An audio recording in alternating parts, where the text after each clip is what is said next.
चलिए आपको सीधा लिए चलते हैं जहां गृह एवं जेल मंत्री डॉक्टर नरोत्तम मिश्रा प्रेस वार्ता कर रहे हैं।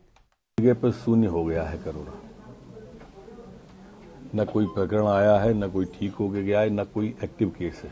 तीनों पॉइंटों पर शून्य कोरोना है। काफी समय बाद आई है और संक्रमण दर भी शून्य हो गई है। एक्टिव केस, पुलिस केस सभी शून्य हैं। लेकिन इसके बावजूद भी सैंपल कलेक्शन हम ले रहे हैं। कल 308 लिए गए हैं। इसके बावजूद भी सरकार वैक्सीनेशन पर ध्यान दे रही है और कल जो वैक्सीनेशन हमारा हुआ है वो 81,281 लोगों का वैक्सीनेशन हुआ है।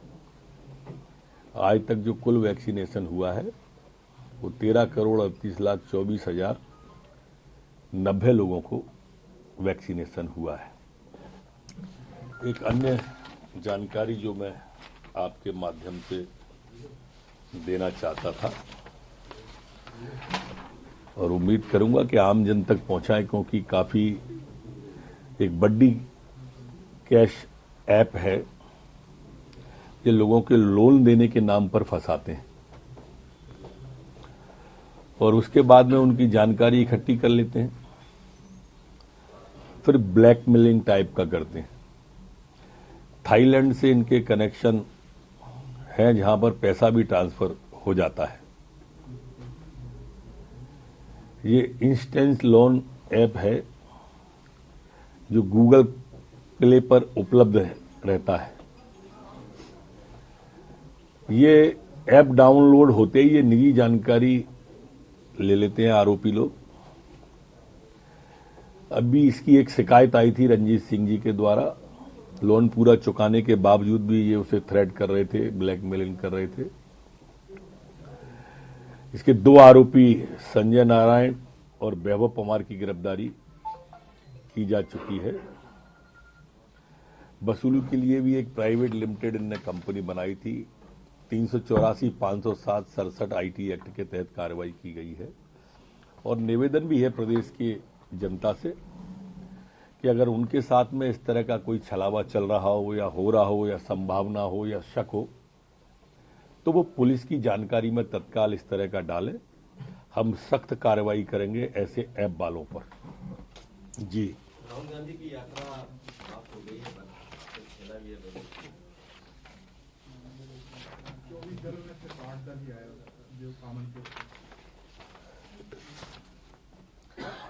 देखो, पूरी रास्ता में राहुल गांधी जी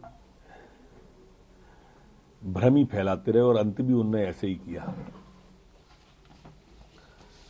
कहा कश्मीर में बम की धमकी दी गई थी, ग्रेनेड की धमकी दी गई थी। वो भूल गए कि ये दिल्ली में उनकी सरकार नहीं है, मोदी जी की सरकार है, अमित शाह जी की सरकार।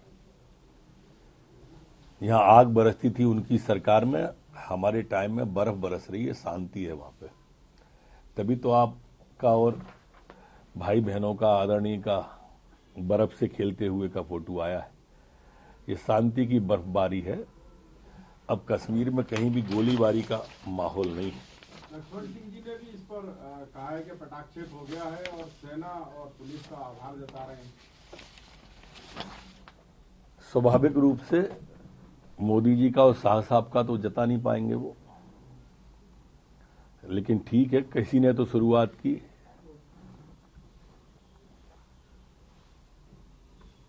बजट आने वाला है, निर्मला सीतारमण बजट पेश करने वाले। हमें उम्मीद है कि मध्य प्रदेश के लिए काफी अच्छा बजट होगा।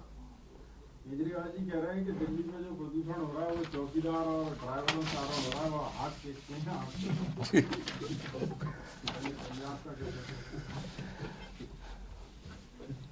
पहले पंजाब में कहते थे कि पंजाब की वजह से हो रहा है। अब पंजाब में उनकी सरकार बन गई तो गरीबों पे आ गए, ड्राइवरों पे आ गए। पहले गलूमन लगा के अकेले खांसते थे, अब पूरी दिल्ली खांस रही है। लेकिन इलाज कुछ नहीं है। नर्मदा का प्रदूषण आज तक उन्होंने दूर नहीं किया है। यमुना का प्रदूषण आज तक उन्होंने दूर नहीं किया है, मां यमुना का। लेकिन आप हर बार देखिए कि किस तरह से साइड दे करके वो इस तरह के वो करते हैं। अखिलेश यादव ने समर्थन किया है स्वामी प्रसाद मौर्य का रामचरितमानस वाले। देखिए, तुष्टीकरण की राजनीति करने वाले अखिलेश जी भी हैं और इसलिए स्वाभाविक रूप से जब भी धार्मिक भावनाओं पर कुठाराघात होगा वो समर्थन में उतर आएंगे। शायद उनको ये लगता है इससे उनका वोट बैंक मजबूत होगा। अभी 10 साल में शायद समझ आई नहीं है, आगे आए। सर, ये सवाल दोनों के बीच में चल रहे हैं आजकल। कमलनाथ जी, शिवराज जी सवाल की बहस कर रहा है, कमलनाथ जी।